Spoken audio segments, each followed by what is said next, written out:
మీ ఎలాంటి వ్యాపార ప్రకటనలకైనా వెంటనే మా ఛానల్ సంప్రదించండి. ఓం నమ శివాయ నమ. ఓం శ్రీ మాత్రే నమ. ఓం కొండదేవతాయ నమ. ఓం సమ్మక్కాయ నమ. ఓం శ్రీ సారలమ్మాయ. ప్రజలందరికీ నమస్కారము. ఓం నమ శివాయ. 2026 జూలై మాసం కర్కాటక రాశి ఫలితాలు.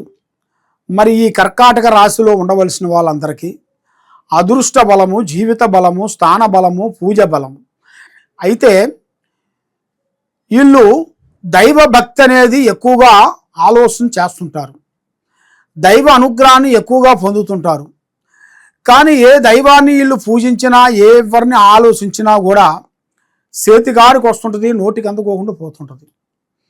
మరి ఇలా జాతక యోగాన్ని పెట్టుకొని వీళ్ళు ఈ కర్కాటక రాశిలో ఉండవలసిన వాళ్ళు చాలామంది చాలా విధానాలుగా, ఎన్నో విధానాలుగా పోరాటం చేసుకుంటూ కుటుంబ బాధ్యతలన్నీ వాళ్ళ చేతిలో పట్టుకొని ఏ కార్యక్రమైనా కానీ, ఏ పనైనా కానీ పోరాడుకుంటూ వెళ్తుంటారు. కానీ ఎంత పోరాడినా కూడా వాళ్ళకి చెడమ తీరికుండదు, దమ్మిన ఆదాయం ఉండదు.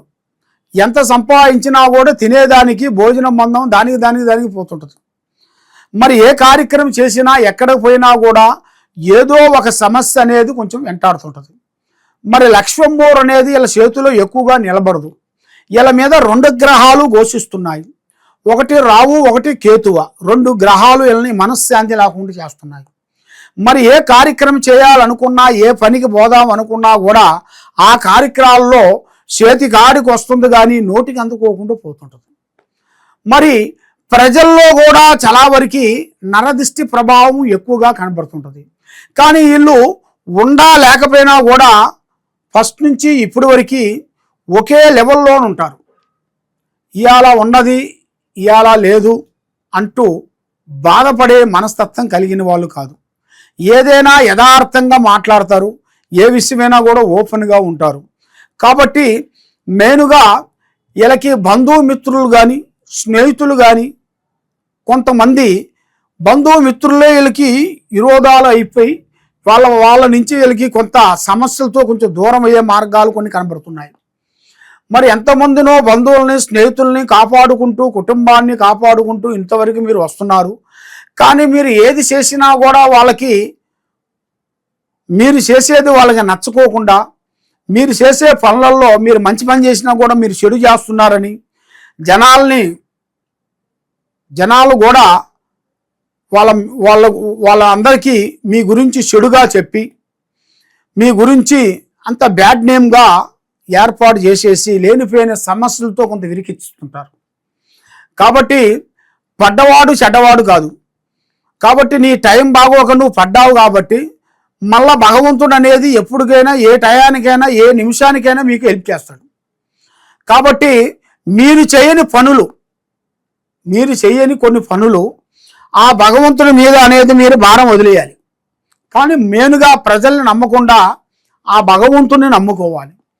ఆ భగవంతుడిని మీరు నమ్ముకునేటికైతే మీ మీద ఉండాల్సిన కష్టాలు, మీకు చేసిన కొంతమంది చెడు పూజలు ఎవరో చేశారో, మరి మీ ఇంటి మీద, మీ కుటుంబం మీద చేసిన కొన్ని చెడు కర్మ దోషాలు కొన్ని ఉన్నా కూడా ఆ దోషాలను కూడా కొన్ని తొలగిపోయి, మీ మీద ఎవరెవరో ఖర్చు పెట్టి మిమ్మల్ని మనశ్శాంతి లేకుండా చేస్తున్నారో అది వాళ్ళ మీదకే ఆ ప్రాబ్లం అనేది పోయేట్టుగా ఆ భగవంతుడు మీకు తప్పకుండా ఒక టయాన్ని అనేది మీకు జమ చేస్తాడు.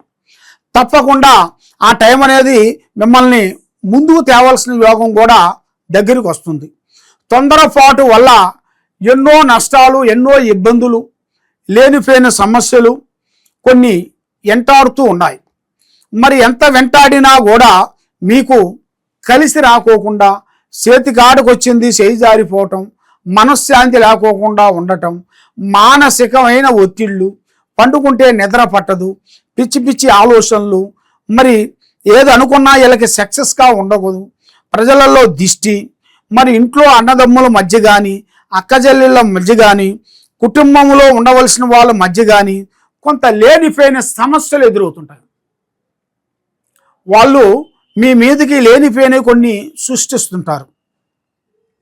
మాకు అది చేయలేదు హెల్పింగు, ఇది చేయలేదు, మీరు పెద్దగా ఎదుగుతున్నారు, మీరు చాలా పెద్దగా ఎదుగుతున్నారు, మమ్మల్ని మీరు పట్టించుకోవట్లేదు అని మిమ్మల్ని వాళ్ళు తక్కువ చూపు చూసి మిమ్మల్ని లేనిపోయినవి కూడా కొన్ని సృష్టించి మిమ్మల్ని మీ కుటుంబం మీద మీ భార్య పట్ల మీ కుటుంబం పట్ల కొన్ని చెడు పూజలు చేస్తుంటారు. మీరు బాగుపడకూడదు, మనశ్శాంతిగా ఉండకూడదు అని కొన్ని రుద్ర పూజలు అంటారు. అలాంటి చెడు పూజలు చేసిన దానివల్ల వాళ్ళ ఆరోగ్యం భంగమైపోతుంది, మనశ్శాంతి ఉండదు, డబ్బు నిలబడదు, ఏ కార్యక్రమం అనుకున్నా ఆ కార్యక్రమం కరెక్ట్గా ఉండదు. ఆ లక్ష్మమ్మోరు అనేది చేతికాడికి వస్తుంటుంది, చేజారిపోతుంటుంది. మరి ఇలా పేరు బలంలో చూసుకుంటే విద్యారంగంలో పెద్ద విద్య, 10 మందిలో గౌరవము అభిమానము సంపాదించుకుంటారు, పెద్ద పెద్ద స్థాయిగా ఎదగాల్సింది కూడా ఇలా జాతక యోగంలో చాలా వరకు కనబడుతుంది.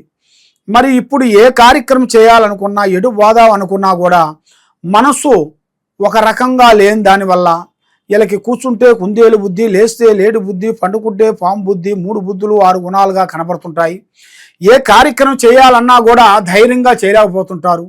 మరి వీళ్ళకన్నా చిన్న వాళ్ళు అమాయకులు, దరిద్రులు, వీళ్ళ దగ్గర డైరెక్షన్ తీసుకున్న వాళ్ళు కూడా ఇప్పుడు వీళ్ళు పెద్ద పెద్ద స్థాయిగా ఎదిగిపోతుంటారు. మరి వీళ్ళు ఎన్ని రోజులు ఎదిగినా ఎన్ని రోజులు కష్టపడ్డా కూడా చెడమ తీరిక ఉండదు, దాని మీద ఆదాయం ఉండదు. మరి ఇలా జాతక యోగాన్ని పెట్టుకొని చూసుకుంటే అన్నదమ్ముల నుంచి వీళ్ళకి కొన్ని సమస్యలు కొన్ని రాబోతున్నాయి. అక్క చెల్లెల్ని కానీ అన్నదమ్ముల నుంచి కానీ లేనిపోయిన సమస్యలు కొంచెం ఎదురొచ్చే మార్గాలు కూడా చాలా వరకు కొన్ని కనబడుతున్నాయి.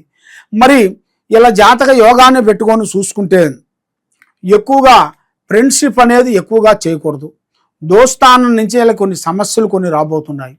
మరి ఎన్నో రోజుల నుంచి రావలసిన కొన్ని అదృష్ట సంఖ్య, అదృష్ట లక్కు అంటారు, అది వీళ్ళకి తొందరగా బాగుపడే యోగం, భూమిలో బంగారం దొరికే అదృష్ట యోగం అంటారు, అది ఇలా జాతక యోగంలో అనేది టక్కన దొరికే మార్గాలు కూడా కొన్ని కనబడుతున్నాయి. తొందరపాటు వల్ల వీళ్ళకి ఎన్నో నష్టాలు, ఎన్నో ప్రమాదాలు, ఎన్నో చికాకులు, ఎన్నో ఇబ్బందులు, ఇలాంటి సమస్యలతో సతమతం అయిపోయి మనశ్శాంతి లేక మానసికమైన ఒత్తిడితో ఎగసాయం కానీ బిజినెస్లో కానీ వ్యాపారంలో కానీ సతమతం అయిపోతుంటారు, ఏం చేయలేని పరిస్థితి. మరి వీళ్ళకన్నా చిన్న వాళ్ళు పెద్ద పెద్ద స్థాయికి ఎదిగి ఆస్తులు సంపాదించి కోట్లు సంపాదించి అనుకున్న పనులు పూర్తి చేసి మరి ఎన్నో రోజుల నుంచి చేయాల్సిన కార్యక్రమాలు కూడా అయిపోయినాయి కూడా ఇప్పుడు వీళ్ళు పెద్ద పెద్ద స్థాయికి ఎదగాల్సిన యోగం కూడా అతి దగ్గరలోనే కొన్ని కనబడుతుంది. కాబట్టి వీళ్ళ మీద ఉండాల్సిన ఈ 2 దోషాల వలన మైండ్, మనసు, ఆలోచన కరెక్ట్గా ఉండదు. ఎందువల్ల అంటే గ్రహాలు అనుకూలంగా లేని దాని వలన. కాబట్టి వీళ్ళు చేయాల్సింది దైవ పూజ, శ్రీ వారాహిని మాత అమ్మవారిని పూజాబలం చేయాలి. ఆ అమ్మవారిని మీరు పూజాబలం చేసినట్టుగైతే మీ ఇంటి మీద మీ కుటుంబం మీద ఎలాంటి దోషాలు ఉన్నా కూడా పటాపంచలైపోతాయి. మీకు ఎలాంటి సమస్యలు ఉన్నా కూడా ఈ కింద ఉండాల్సిన నెంబర్కి ఒకసారి మాకు సంప్రదించండి.